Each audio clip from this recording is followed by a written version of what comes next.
cheese-filled bread, originally from Georgia. And you can also call it boat-shaped bread, and why not a football bread? How about it? And this is something without meat. So yes, Georgia, somewhere between Turkey and Russia, just for your FYI. And yes, it is so, you see it?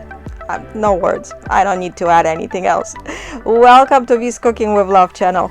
This is the second time I only made this recipe. I stumbled across on this one and I couldn't help it. I had to make it again and make a video out of it so I can share this with you. Football right around the corner, and there you have it.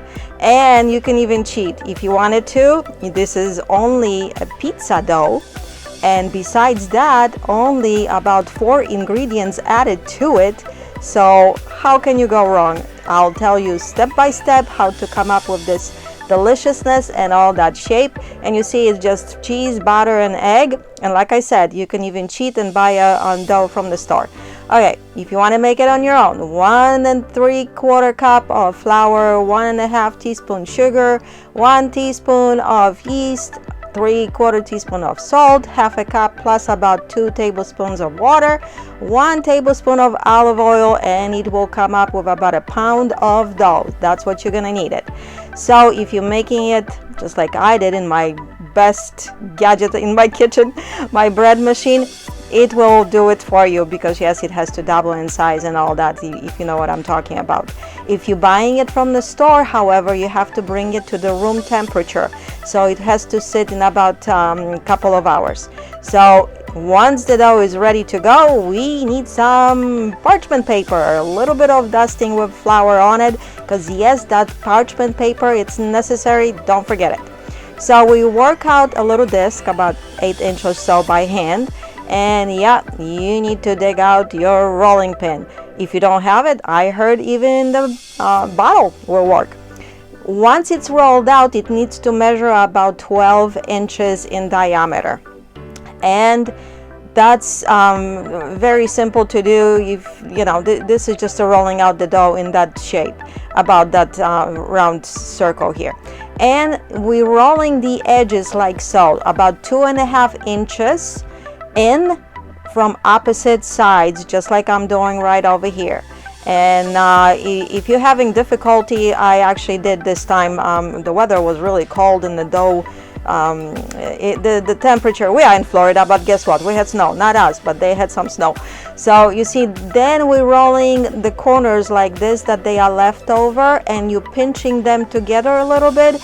And I had to use a little bit of water actually here to make them stay together, because the dough wanted to roll out on me. So that's a little tip if you're having a little difficulty, just not much water, you don't need it too much. And opposite side, just like so again, and pinch them. And once you have the shape that we are looking for, and like I said, I had to fight it a little bit. Last time I didn't, this time I did. Oh well, the temperature sometimes it talks to you too. But once you have it, you see, that's all it is. It's just like a little smile, you can almost call it. We will have to cover this with some saran wrap, but first, you see that parchment paper goes on your cookie sheet, and that whole thing will rise cover, like I said, with some foil. It's the best, and you need to put it somewhere, of course, in the warm temperatures again, for about that minimum of 30 minutes. I tell you, I've been doing closer to 1 hour. I think it's a little bit better that way.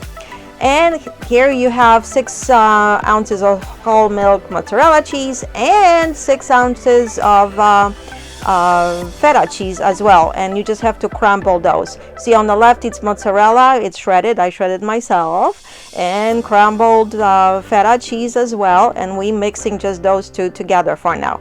We're not adding anything else at this point, so just mix them all up. Once your dough, it has risen to little bit of nice and puffy. I just love making my dough. Like I said, bread machine makes it so much easier. So you see it's nice and risen, and we are piling up our cheese. You will come up with a big like a mountain actually with it. The more it raises, the more I think room you have for that cheese, but I never had it spilling, so no worries. It will be a little bit of mountain, like I said, that's okay, it will stay there. Just kind of distribute it, and don't worry that you have a mountain on the middle. That's how it's supposed to be.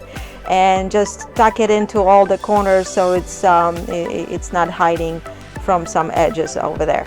And that's, I'll show you in the next cut. That's how high actually it is when you fill it in. I mean, if you wanted to, maybe you can get away with a little bit more, but I've been following the recipe. So yes, now we are finally ready to go into the oven, preheated, of course, middle rack, so raise it a little bit, and we're going at 450 Fahrenheit. That calculates to 232 Celsius, for whatever that's worth, and we are in for about 15-17 minutes. Check things out, because depends on the oven, just like everybody always says. So you are looking for that nice golden color, and the cheese nice and starting to brown up as well. You see right there. And now don't wait. You might want to transfer it on some serving plate, a platter, on some cooling rack. It's up to you. We just couldn't wait, and we ate it just like that. So now it comes in the egg yolk and a tablespoon of unsalted butter. And with fork, gently but not so much, you have to mix all that together, because the cheese is piping hot. Your egg and butter will, egg will cook, butter will melt. And it makes actually the egg yolks, what makes it nice and stretchy consistency, that saves it like that. And just dig it in with that fork, but don't poke the bottom, of course. I mean, I didn't have a hard time. I don't think you will neither. Just work it until it's all nicely mixed in, and you'll see how stretchy it is and how it combines all together between that mozzarella and that feta. This is really incredible taste. I had a feeling I would like this recipe. That's why I made it for my husband. And once he tried it, this is our new favorite. I'm telling you, with the Super Bowl coming up, who needs a Super Bowl? You can make it anytime. And like I said, no meat required. And you see how nice and stretchy everything is? And that's how it will be when you eating this and just ripping that bread off and dipping into all that deliciousness with that cheese. That combinations of those two cheeses, wow. I was really impressed. Such a simple recipe. You see, my husband was going right for it and digging in. And I would make double recipe. If there's more of you, they say this is recipe for 6. But let me tell you, we could do some damage on that one. You see what I'm talking about? Yep. You have to try it, and let me know in the comments what you think about this recipe. This was actually quite easy, I'm telling you, especially if you want to not bother with the dough and just purchase one from the store. I think this is very easy, and not that many ingredients. You don't even need pepper in here. Huh, who knew? And that's that much goodness. Oh, I wanted to eat it all over again, because guess what? While I'm making this video, it's all gone. So of course, thank you for watching, and we will see you next time. I know you will enjoy it.